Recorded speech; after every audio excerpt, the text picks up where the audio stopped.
So here we have the Audi A4 Avant on a 66 plate. I'm going to start off by showing you around the outside of the car, and then we'll hop in and run through some controls on the inside. But from the outside, you can see it's a 5-door car with alloy wheels.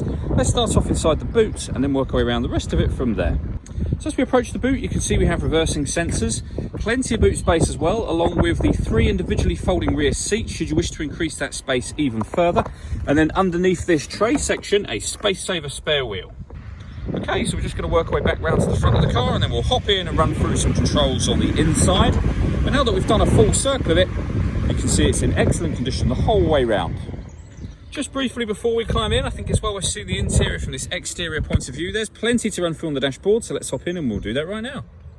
Okay, now that we're inside the car, we're going to start with the dials. On the left-hand side, we have the rev counter, and on the right-hand side, the speedometer. In the middle, you can see the total miles of the car, which are 21,371. The information displayed above that can be changed using buttons on the steering wheel. So we have a digital readout for the speedometer being displayed there at the moment, but there's various different bits of trip computer information that you can run through on that screen should you wish to. If we back out to the steering wheel, the buttons I was using to do that are just here. Over on the right hand side, we have stereo and phone controls, and underneath here, cruise control and speed limiter. The phone controls can only be used after such time as you pair the phone up, and that is done over on this central screen just here. You can see you've got lots of headings, one of which is telephone, and that's where you can pair your phone up.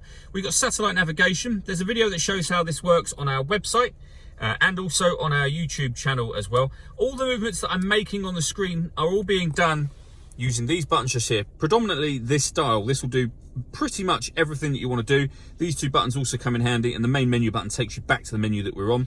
You can access certain things directly from here. So you can go to the radio, you can go to your telephone, to your navigation if you want. We were on the radio just a second ago, so back up onto here. You will see in this car we have FM, DAB and AM radio available. If you want to listen to your own music, you can do. You do that under the media heading. Similar situation, there's plenty of ways of doing that. At the top we have a CD player, SD memory card slot, USB input, auxiliary input, and also you can stream your music wirelessly via Bluetooth audio as well. So as I say, plenty of ways to listen to your music. Below that, we have the 3-zone climate control. That means that you can independently adjust the passenger temperature, the driver temperature, and then the 3rd zone is the rear passengers. They can adjust their temperature independently. Fan speed adjusts just here. Air conditioning is on, or it's on eco, or it's off, whichever one you want it on. Just leave it on that. You can leave it on these settings and control it manually should you wish to, or hit auto and the car will take over the fan speed and the direction of the air for the driver to maintain this temperature. And you can do that for the passenger, and you can do that in the rear of the car as well. Underneath that, this button turns the screen off. So if I press that, you'll see the screen is now black. Press it again, it will come back on for nighttime driving. That'll turn on or off the parking sensors. This one turns off the traction control.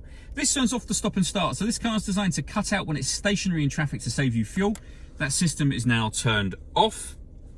And then drive select.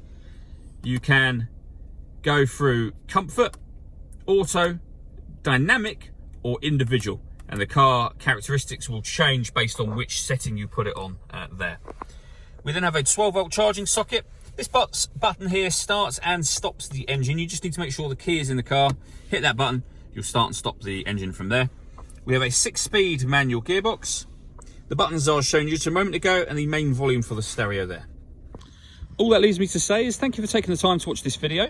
If you'd like to come and see the car in person and have a test drive, please feel free to call any of our MJA sites. We'd love to hear from you soon.